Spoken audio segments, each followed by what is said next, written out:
Right, Tim. Long time no see. I think the last time I saw you was on the banks of Girton last year. You was Yeah, chasing that £60 common. yeah, battling away there. I Yeah, haven't started yet this year. haven't you? No, too many deadlines. The book, and then the series I'm doing for Carpology, Yeah, which is lovely. That Joe still wants me to write for him at my age is bloody marvellous. mate, you were an And but amazing it takes carp me a writer. lot longer to do features. I take a lot more care with them now than it's not quite this next month. This Yeah, has got to be. This has got to be right. This has got to be right. So it takes me 2 weeks to do a feature now. God. Yeah, and I love it. I love doing it. You still like fishing though, aren't you? You are still out on the bank. You just got back from Rainbow. You've had some nice fishing 100%. there. Yeah. Yeah, the So, 668.6, yeah. which was my big. It wouldn't give me a 70. It's still not giving me a 70, but it's given me a pat on the head and said, "Well, you've tried hard," and so that's a personal best for me. Is it? Or Rainbow personal best. Yeah. Okay, yeah. I I thought cannot you had get £70 70. common for some reason from there. No, no, I've had 70s from three other waters. Can't, and it should be the easiest, wouldn't it? Yeah, But I've said in the write-up, strange thing is that I've fished with John Lilly caught that Biggses fish at 82 yeah, in 2006. And Rainbow is all double swims. So since then I've fished with a lot of very good people at Rainbow, and neither of us has had a 70. I haven't seen, that's still the biggest fish I've seen on the bank, and I still haven't seen another 70 plus on the bank at Rainbow. It's amazing, really. Won't give me one, and it won't give whoever I fish with one at you'll the get time. one.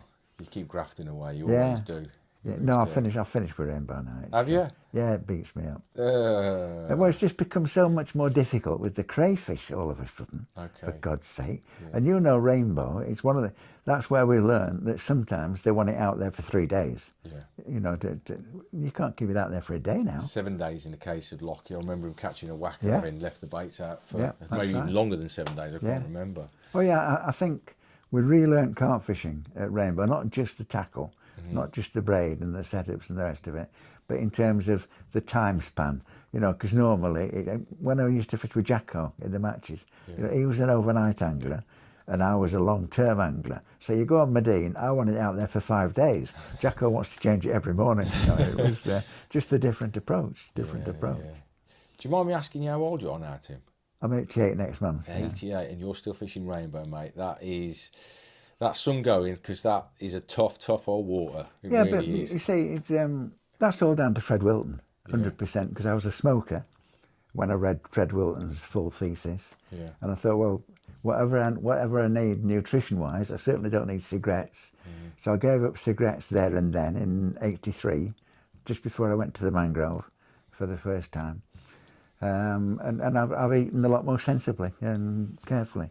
I think I would be 2 stone lighter if I didn't. I'm permanently dieting, if you know what I mean. I'm just always eating stuff that isn't going to clap weight on for me.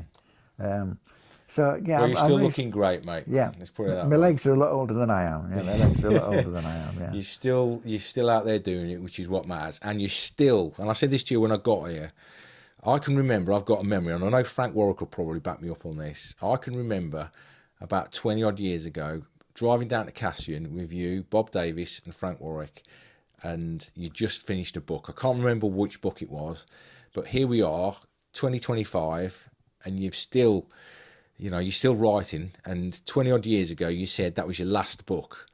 And since then, you've probably written another 6 or 7 books. I don't know how many. You're certainly the most prolific carp writer in history, and you've got a new one now. Too prolific, but what happens is you change the way you're fishing. You see new things, and carp are inspirational. It's you've only got to look at those bookshelves behind you. And I've always said that people who would struggle to write a thank you letter to an auntie to thank her for a Christmas present, they catch a few carp, they can write a book. Yeah. And carp are inspirational, And I've been in carp fishing. When I got back from Birch, which was a day just before the season started, just now, we've just been to Birch for a week, which I love. And a guy called David Fish rang me up. And David Fish, when I first went to Snowbury, he said, "Tim, I'm just ringing you up to remind you that this is the 50th anniversary of the day you first fished Snowbury." And I said the mangrove was inspirational, but Snowbury definitely was, because these green mushrooms and people cooking breakfast, and I'd got to go back to civilization. That was it was timeless. Yeah. And then it's still that side of carp fishing is still the hugest part to me. You know, you set up your house, you're there for however long. I mean, mobile phones have made you more reachable when you're fishing. You know, you go back to the days when you had to find a local phone box and hope it was working. And but now mobile phones, you can have the best of both worlds. You can continue to live, but you can be by the water for however long fits your bill. Yeah. So your latest book then? There's so many great carp anglers now. Yeah. You know, and so many of them are sponsored. Great, because you know they're giving up the goods. They're giving up the goods. They're writing the books. They're doing the articles. Everything. Hutchie had none of that. You know, Hutchie started off. He met Chris Yates on the down wall at Redmar. He was already pioneering hemp fishing. He was already cycling to distant waters, and he lived carp. He was totally addicted to it. But he pioneered so much, Hutchie. You know, which is why I think it's so important that people know just what he went through. And of course, he went right through the 70s with whatever jobs he could get, scaffolding till he ran out of steam with that, got too old for scaffolding, so started his business at the end of the 70s. You know, but through the 70s, he was scrapping cars and going to distant water, finding a job near the local water that he wanted to fish. He was an amazing guy. Pioneered with leads, pioneered with particles and hemp, and then with baits and flavours. And oh no, he kicked so much into gear, Hutchie, that I am just, and it's just an honour to have known him. I mean, you know, you work with him for, but to have worked with him for like 40 years, 35 years, and you look back and just how precious all that was now looking back. You know, he could be a handful to work with, and he'd go, oh, well, I don't feel like work today. Did he ever work? 80 miles, you have to go and do some, oh, I don't feel like work today. Yeah, okay, thanks, Ron, yeah. But then the stuff you got, when the tape was rolling, stuff that he could never put on paper, you know, the tape, the workings of his mind, he thought like a carp. It was just extraordinary, extraordinary man. I find you an extraordinary man, mate. I've got to say it, and I know people watching this are going to say the same, because you're in the same category as Rod. And hopefully we'll be writing books about you in the future, because you've been I'm a different person to Rod, and I'm not. And look, just hang on a sec. I'm saying this. I'm leading the interview here. Yeah. I'm leading the interview. interview. Me, but yeah, I am interviewing you, and it is. We was talking off camera before about goats and, you know, the greatest of all time, and somebody put some lists on Facebook talking about this. And for me, and I think I speak for a lot of people here, when to become a goat of anything, you have to not only be inspirational, but you actually have to do things as well to change the industry. And for me, the most noticeable people that have done things, massive amounts of things, there's a lot of people that have changed the industry, but the people that have done it significantly were Dick Walker, 100%. Rod, and you. You know, without a doubt, mate, I don't care what you say, you have been so instrumental in creating what we've got today. I don't want people to think that I equate myself with the greatest carp catchers, because I don't. To me, I'm a journeyman carp man who's got very, very lucky on a number of occasions. You know, when I look back at the matches that I've won with Briggsy and Jacko, and the big fish I've caught, and then I read you guys and I watch you on film, and I just think, well, I'm not in their class. How the hell is all that? I'm quite genuine about that. Rod took fishing as just enjoyment. It was his pleasure.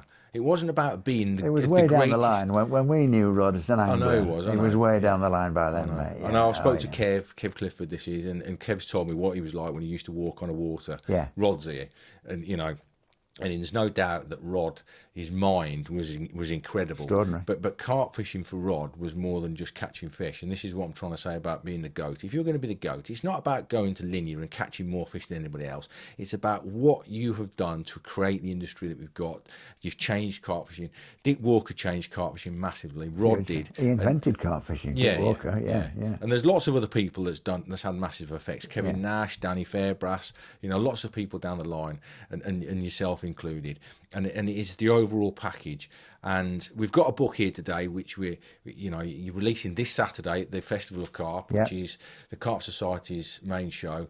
And it's another book about Rod. Is this about the fourth book you've written about Rod now, is it? No, the second, really. Yeah. The second, really. But you did the tapes as well, I did one in a hurry for the Carp Society. Yeah. The year after it died. they did a very limited run of it. You know, I was amazed. I wasn't consulted about how many they were going to print and whatever.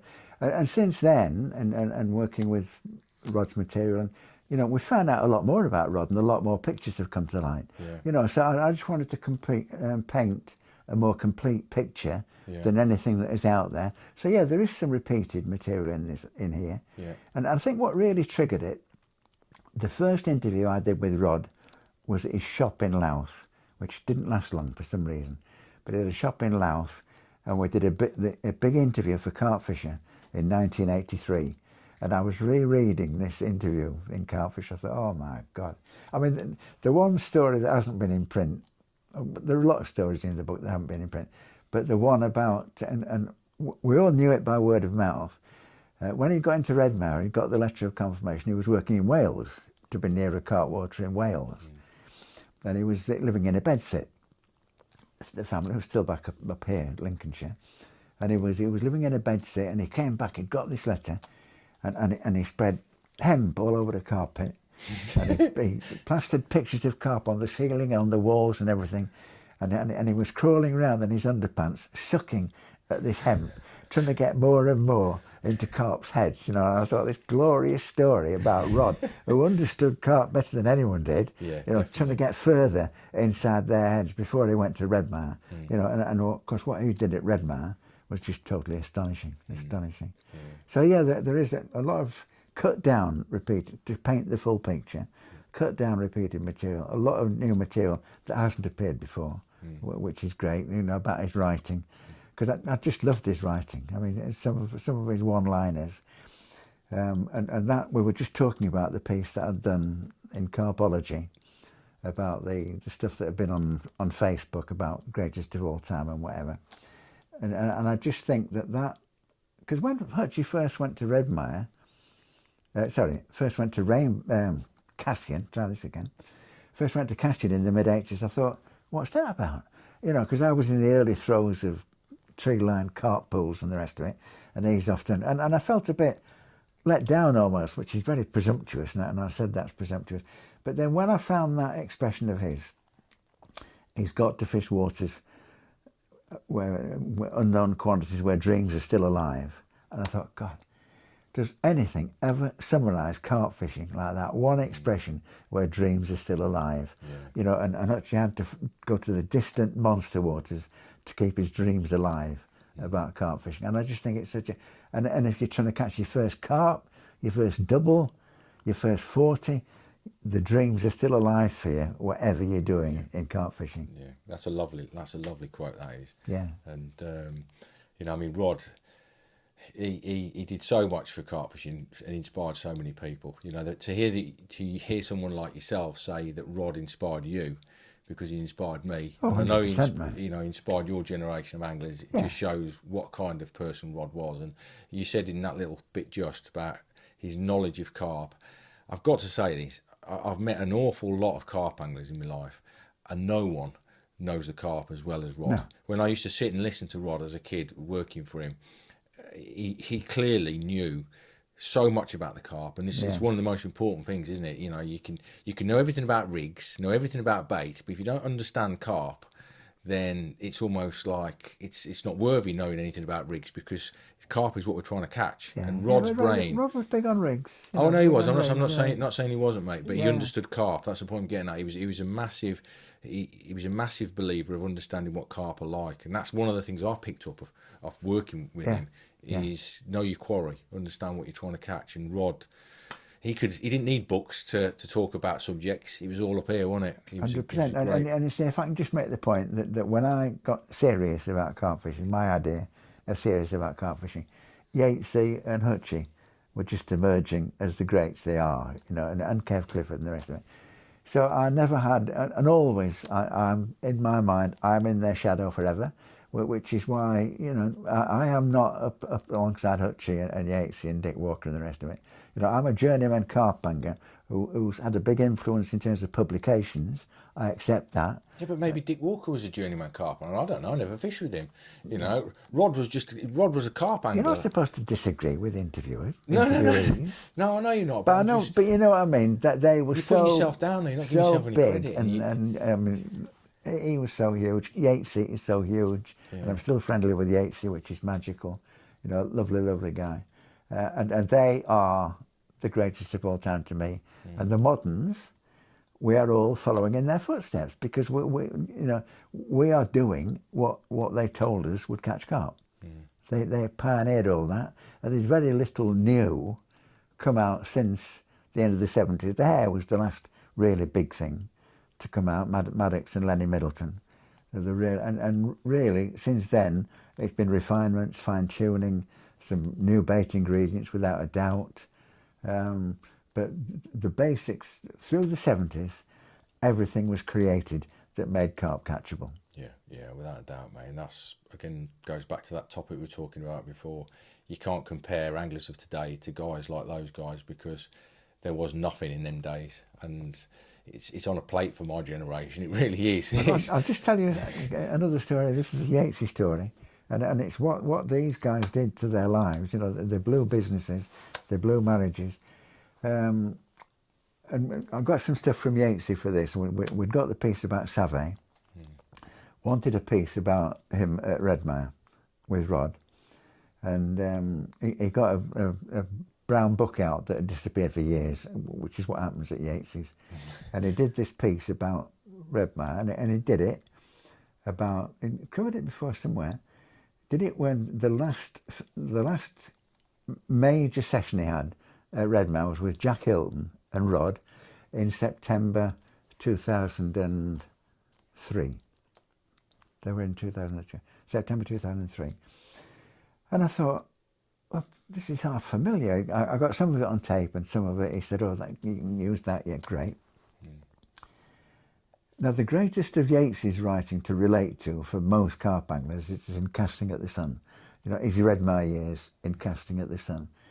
And I thought, I don't remember that. And I got Casting at the Sun out. And that session, that last session, isn't described in Casting at the Sun. Now, it was the session when he went home and then described the lovely lass Janet, who he was hoping to marry had gone. And he said, to be honest, after that session, I was so broken up by what happened. He said, I did go back to Redmire once with Rod in October, and I didn't fish. I was so broken up, and I was so broken up about it that I couldn't put it in Casting at the Sun. I thought, wow, this is the effect that carp fishing can have on people's lives. Amazing, mate. So, this book then, how long does it take you to put it together, mate? Is it been working on it for about a year or so? Yeah, probably a year.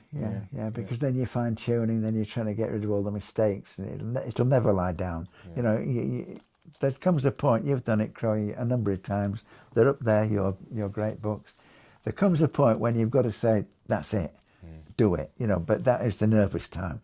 The nervous time is waiting for it and think. There's the odd minor error in here, but for the most part, it stands up. You know, it stands up enough for me to be proud of it. Because sometimes you get the book, mate, think, oh God, look at that one. How did that happen? You know. All your books have been great, mate. Now you've got contributions in there from Kev Clifford as well, haven't you? Kev Clifford did the intro. Yeah. And I've always, you know, I mean, Kev's been a hero of mine since the mid-70s as well. I've always wanted him to do a forward, but I've never liked to ask him because Kev can be, oh, I've had enough of writing. No, he was happy to do the forward. You've done like the closing piece because you were bringing it up to date. How Rod was still a great by the time you went on the Dream Team in the end of the 90s? Yeah. You know, so 20 years after the book finishes, you know, Rod was still at the top of the carp fishing tree. Yeah. But this is just a book saying how he started it all and how he put it all together. That's why it's the Hutchie's golden years, starting out Redmire through the 70s, which were just absolutely extraordinary, the number of different waters, and then Savay, and then it finishes with Savay, apart from Yatesy and you at the end. Yeah, extraordinary. And it's been published by, is it Little Eagle Press? Little Eagle, Wayne Cryer, who was just as big a fan of Hutchie as we are. He thought the world of the guy. Yeah, so Wayne Crowd, Little Egret Press is where to go to find your copy. Or we're there with copies at Horseshoe this coming Saturday, weekend. 12th of July. Yeah. So we've got hardback copies. Is there a softback as well?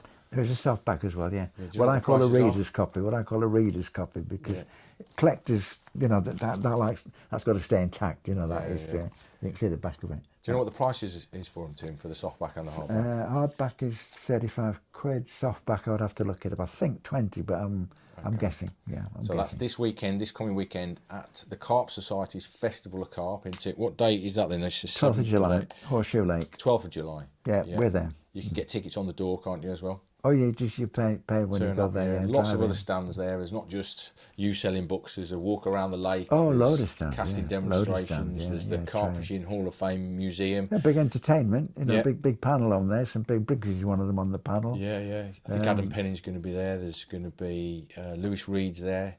There's quite a few named anglers going to be doing different talks. Jules is probably going to be there. There's The going one to be... downside is that of all times, I mean, I don't know whether you know, but Lewis Porter, started life with angling publications. Lewis is getting married that day. Oh, no. So good luck, married, Lewis. Sorry you can't be with us, mate. Good luck. Sorry to miss your day. Yeah. But hopefully it's going to be a great day for you on Saturday anyway with this new book. I'm certainly looking forward to getting my hands on it and having a read of it. I've already read it online, but it's not the same as looking at it when you've got a book in front of you. There's something special about holding a book, especially when you're on the bank and you're in the bivvy and you've got a cup of tea in hand, reading and reminiscing about somebody who's been an amazing carp angler, and I hope it's going to be as well received as I think it will be, because it's a fantastic publication. So looking forward to seeing how it goes, mate. But any further details, it's all at the Little Egret Press website, isn't it? Yeah. Okay, just as a quick finish then, mate, we've talked about the books behind me. This office, your carp room, it's an absolute hive of memorabilia. Yeah. You know, I haven't been here for 20 odd years. I said to you when I first got here a few hours ago. All right. I remember the... those were probably empty because I didn't put in early because I knew they'd fill up, but they were probably empty when you first came. There's all sorts of stuff in here. I remember you had your moving in day and Mary organised a party, and I can remember there being paintings by Morris Ingham on the walls. I can remember even going into the toilet and there's carp fishing pictures everywhere. There's so much amazing memorabilia around here. Is it possible that we could just have a quick walk round now and you can just show me some of the amazing things that you've got? Yeah, I just love it. And anyone who comes here just raves about it. You know, and you know what it's like. You sort of not take it for granted. I mean, this house is on 3 levels. Yeah. I've got 4 bedrooms. You know, since Mary died, I mean, I've got my partner Julie in Wolverhampton, Julie, who you know, in Wolverhampton. But when we spend about half the year together, maybe. So this is far too big for me, apart from all the archives, which are proving more and more invaluable. I mean, you know, the Hall of Fame. Sabrina comes to me, can you do the write-up for the anglers for the Hall of Fame, Tim? Yeah. Joe's now asked me to do this series about decade by decade. So I've just spent the last 2 weeks cutting and pasting stuff for the 50s, you know, which is what I do. I've got a scanner back there. Yeah. So I can scan from all the books, you know, people are very good, books, magazines. I've seen that picture somewhere.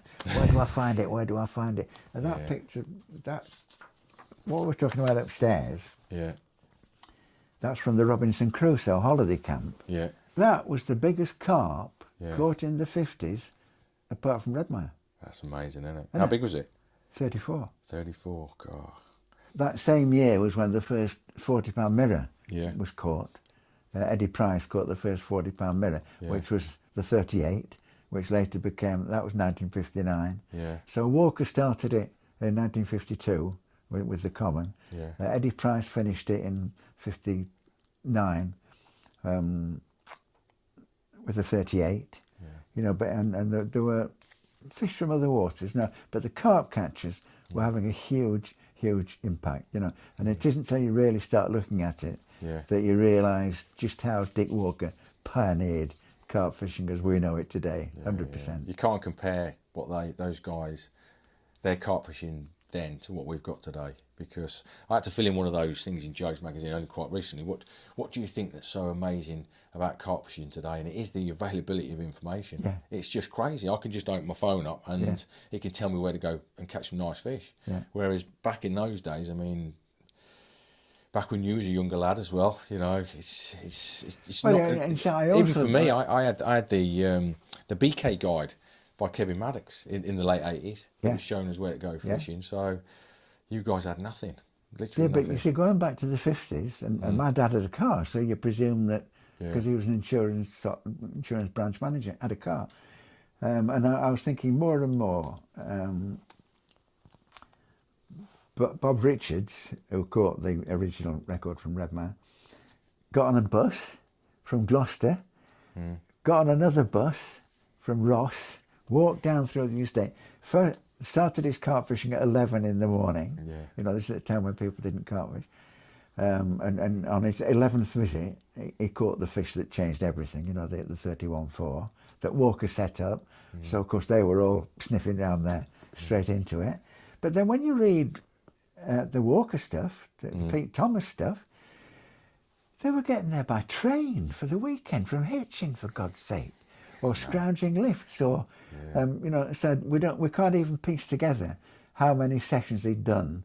And that Pete Thomas in the end bought a car, and that journey, that weekend, the car broke down. They must have taken the A40 because the car broke down at Burford, which I will be going through on my way to Horseshoe at the weekend.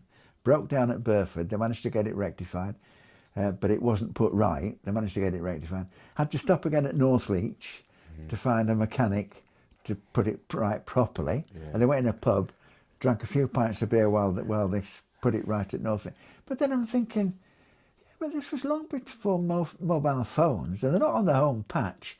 How on earth did they find someone 2 different places to put? And they eventually got to Redmar at 9 o'clock at night because of what they'd gone through on the way there. It's mad, mate, isn't it? No, so Mad. they never had it easy. They're carp fishing. No. It definitely wasn't easy. You know, it was a completely different era to what we've got today. Let me just pan around here then and show some of these things, because there is all sorts of stuff. This is just the cart room, but there's loads all the way around the house, isn't there, mate? So, of everything that you've got, there must be 1 or 2 things in here that are really, really special to you. Well, obviously, maybe that one, the World Carp Cup. If I had one carp fishing day to relive in my life, and most people won't get this, it will be the last day on the St. Lawrence. Yeah. Because having won one World Cup, and you know there were like 120 pairs along 15 miles of river, we never had a thought in our head about winning that thing, you know. It were And an it was amazing win. Just utterly extraordinary. So and then even then, and we doubled the total of the. Even then, you think someone's going to catch 50 20s in the last night or whatever, you know, and snatch it off you. And you guys, you and Husey, you'd given us a bottle of champagne the day before, and it was cooling in the edge of the river. Someone else brought a bottle of champagne. So, you know, that picture with the organisers and with you guys, that was just such a memorable day. That was just couldn't have happened. Couldn't happen. Show me some of the photos of that day. Then you must have 1 or 2 of them on the wall. That's a good point. There's your issue 1 of Carp Talk. Half moon scale there. Correct. Yeah. That was a special day. Yes. Very special day. I remember getting the story only a few days after you got back, and you was like, Briggsy caught a 50 pounder and he wanted you to do a picture, and you turned around to him and said, 'cause he'd do you been remember down- a fish called moon scale? No, because he'd been down and taken pictures of 3 fish that I'd had that morning, and then and he'd gone back to the first point, you know, and then I was taking me over trousers off from the photo shoot with the Briggs. He'd gone back, and I was just taking my over trousers off, and it's like 11 in the morning. Beep, beep, beep. Think what? And it's that thing on the end. 20 minutes with that. God, and that Frenchman saw me. What was the play. fight like off that fish, mate? Sorry? What was the fight like off that fish? Epic, absolutely. It's got to be your favouriteest ever carp, hasn't it? Or Reduta Biggin. Reduta Biggin, maybe. Is it? Yeah, Reduta Biggin. But that's more significant. That was Cassian, mate. That's Cassian. That's 63 Cassian. from Cassian. That's Cassian's main And I fished fish. well. I fished well there, and I fished well. You know that at Reduta, I fished well because I found that gully that no one knew about. So I put a bait in there, and that was the bait that that the Reduta Common Which came on, which where's is upstairs. That? Is that a photo upstairs? That's in the kitchen. That's the Tang de Boo, innit, that one there? That's your boob. That's the Boobig, and yeah, that was my first 40 plus, and it weighed 59.2. Carp Fishing Hall of Fame. Yeah, World Carp Championships. yeah.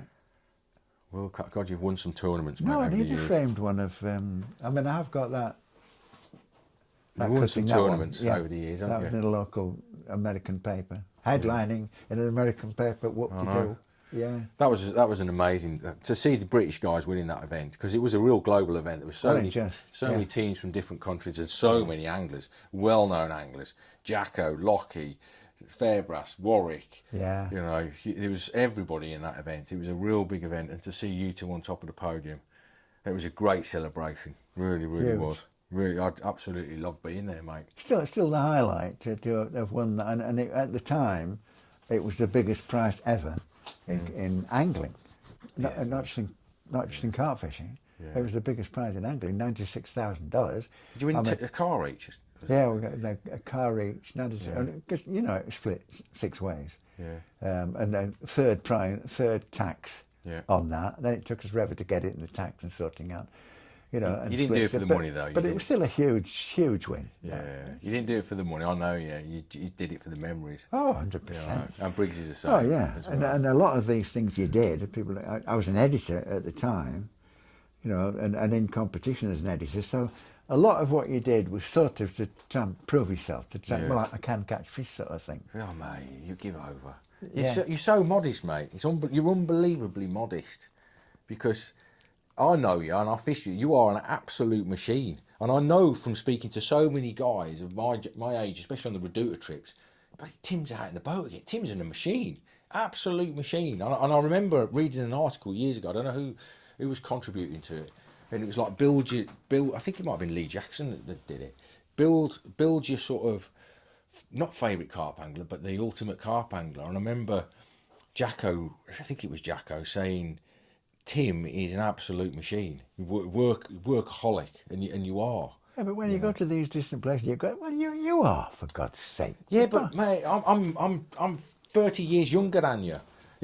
Will I still be like that in '88? I don't know. Yeah, you will. Yeah, It's a completely different thing, mate. It's an inspirational thing. What you do, and I ain't blown smoke up your arse. I see a lot of 88-year-olds who just give up. Do you know what I mean? Well, yeah, I'm trying to feel. You can give up. You can give up, because that number after your age is a bit debilitating, to be honest. Yeah. When you see other people of 88, you think, should I still be doing it? And the fact that I've got an editor who still wants me to write for him. Oh, mate. That's huge, mate. That's huge. Let's be honest. Joe knows how good a writer you are, mate. Yeah. Joe knows, and it's not just about you being a good writer. You'll hit the deadline. And you'll make the deadline. In carp fishing, there's a lot of people. Oh yeah. I can't do it. I've had a message only yesterday off the editor of Total Carp, Jake Addison, saying somebody's missed the deadline. Can I do something quickly? Yeah. And Joe knows that not only does your material sell, and it's good quality, and the research that you're doing, for your features. There's a Reduta fish up there. Well, I'm now the only, with Borley going. And Kev not that bothered about writing now. I'm the only active archivist. Yeah. And when I go, because you have to keep on top of your will at this age, all the archive stuff is going to Julian. Yeah. Because he's young enough. He's a good guy. He's older. I can't believe that Julian's. I mean, when I think back, I can think of Julian's first article. Who's kidding who? I can think of your first article, cutting down the angles. Yeah. That was my first one in Carp World. I'd actually written in Carp Fishing before then. Oh, had you? Yeah. Right. And it was called The Hall. Yeah. And it was about. It doesn't matter what it was about. It was about fishing on a hall at an old estate lake.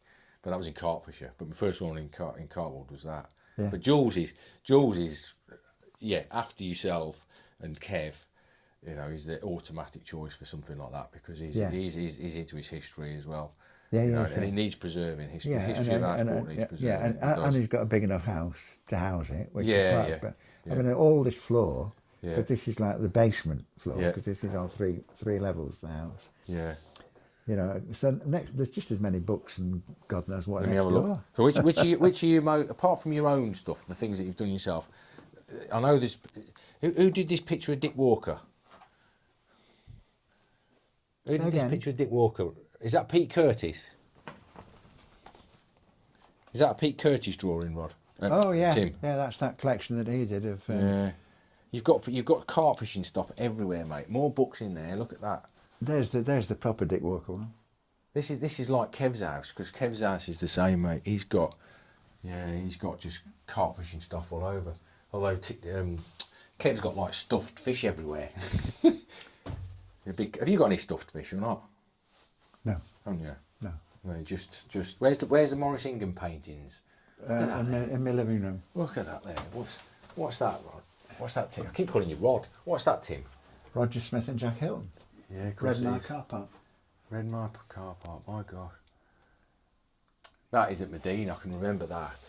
Yeah, That's at Medine. Yeah, God, that was good memories. great occasions. Yeah. Yeah, great memories. Look how young Lil looks there. You look exactly the same in that picture. Well, I was old when you all met me. Sure. That's the Gwilts, isn't it, there? Yeah, Yeah. yeah. The Gwilts obviously own Birch and Mangrove. There's the Reduta Common. There's my kids. This swim does lots of fish, but it doesn't do many big uns. Do you remember me saying that to you? Because you was on a right roll then. I remember everywhere you went. Yeah. That's when you had the boofish just after then as well. Everywhere you went, you was banging out big uns. Yeah, that's right. Amazing, mate. That was a great memory, mate. Yeah, and you just think, you know, when people coming along, and I now stand fishing to get lucky bit out, because people coming along, you know, you look back. I mean, you've got more highlights than me, really, but you look back, and they're like sped, aren't they? You know, they're like sped. So when you've had a run, oh, it's going to go quiet for a bit, but it'll come again, you know. And as time goes by, you get that. I think I'll catch that. I hope it's not running. I think I'll catch the Girton Big Common, but I've got to live long enough to do it because I've got to catch it on my terms. It hasn't been out yet this year, mate. No. And it's due out. Yeah. So it's definitely due out. Learning. Yeah. But the other one hasn't. Waiting for you. Yeah. Two's been out. Yeah. It hasn't been Never out for came 2 out years. last year. Yeah. Amazing. Wasn't that, mate? Yeah. 49. So that's. And Measles didn't come out last year, but Measles was friendly with Tutti Frutti. Yeah. And so I think Measles is still there. Yeah, mate. It's there, ready for you. It's waiting for you. When are you going? There's me. Look at this. I'm on a picture in Tim's kitchen. Yeah. That was an amazing day. That was. Yeah. Absolutely amazing day. That is on the Fisherville Dam Wall, where Tim and Steve won the 2000 World Carp Cup at Fisherville. Yeah. There's Jacko behind me, Lockie behind me, and then there's Briggsy, and then there's Tim, and then that's Gilbert. Do you know, I remember putting that mag together, mate. That was awesome. That was an awesome day. Yeah. Awesome. Where's the Morris Ingham paintings? No, keep going. I remember them. Yeah, more carp stuff. Awesome, mate. Yeah, they're the famous John Sill ones. They're the originals because the prints were very popular. Oh, There were 25 prints that's done, right. I remember that. and they were very popular. But they're the originals. What lake's that there, Tim? That's where I caught my first carp in Loxley Valley. Right. Who did the painting? A golfing, because I did what is it? Hole in one. From the air. Oh God. Right. I got a shot from the air, but I thought no, I'd like a painted version of it. Oh, okay, yeah. Got that. Yeah, what am I talking about? And I've got Euro Aquarium in mind for some Have reason. you? Yeah. Yeah, mate. Amazing. Hey, it was Mary's 80th birthday the other day, wasn't it? Yeah. I saw that on Facebook. Yeah, 4th of July. God. And then that one I had at the end, which was Chris Yates's ex-wife, Yeah. did that. Who did the bow biggin there? Tenchman. Awesome, like that. Tenchman. That was an amazing From fish. Norfolk. From Caught it Norfolk. twice, that fish, not just once. Yeah. Yeah. God. Next day. And Crowe and Simon Horton were Simon there. Horton, yeah. Yeah. These are the Morris Ingham paintings, aren't they? Yeah, but they were there. It's a different fish, Tim. I said, no, it's not. It's nothing like yesterday's fish. It's a different fish. Oh, it's not. I said, it's the same fish as yesterday. And this is Frank Warwick and Simon Horton. He's like you're university graduate in fisheries, isn't he? Yeah. Knowledgeable guy, mate, as well. Sorry. Yeah, these are special, aren't they, mate? Oh yeah. Very special. Maurice Ingham painted them, yeah? Yeah. Painted and signed by Maurice Ingham. Yeah. There you go. Absolutely awesome. So obviously that's Dick Walker there. Yeah. Yeah, who we got below him? Sheringham, believe it or not. Okay. You know the famous quote about shortly after 6:30 the tip trembled. That 16-pounder from Cheshunt. There's you. Yeah. Cool, that's amazing. That's Bob Reynolds. Yeah, Bob Reynolds, Record former holder. record holder. My friend Fred. Fred J. Lovely bloke. Morris himself.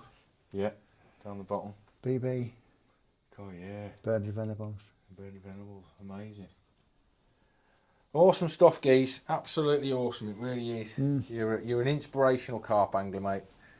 Wealth of knowledge, and Well, I'm still here. That's the important thing. yeah, mate. You're an awesome dude, mate. I hope when you catch butthead, because you will do, if you get the time to go and fish it. Oh, Because I'll you're be just fishing, keeping mate. so busy doing all this other stuff. Oh no, I'll be fishing. I'll be Yeah, fishing. You can never go this Just- year. there's been a lot going on.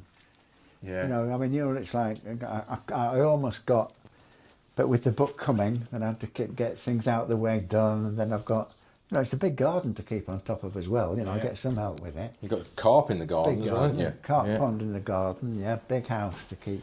All these books to sign and stuff. All So these books to sign. yeah, Yeah. let's leave it there then, mate. It's absolutely wonderful giving me an hour of your time today to talk about this brilliant book this weekend. So, Oh, just pretend you sign. I meant to get a picture of you signing. all right, okay. Anyway, let's call it a day. There's Tim's pond down there, just in the garden. Right, we'll leave it there, guys. Thanks for watching, and thanks for Tim for letting us round his beautiful house.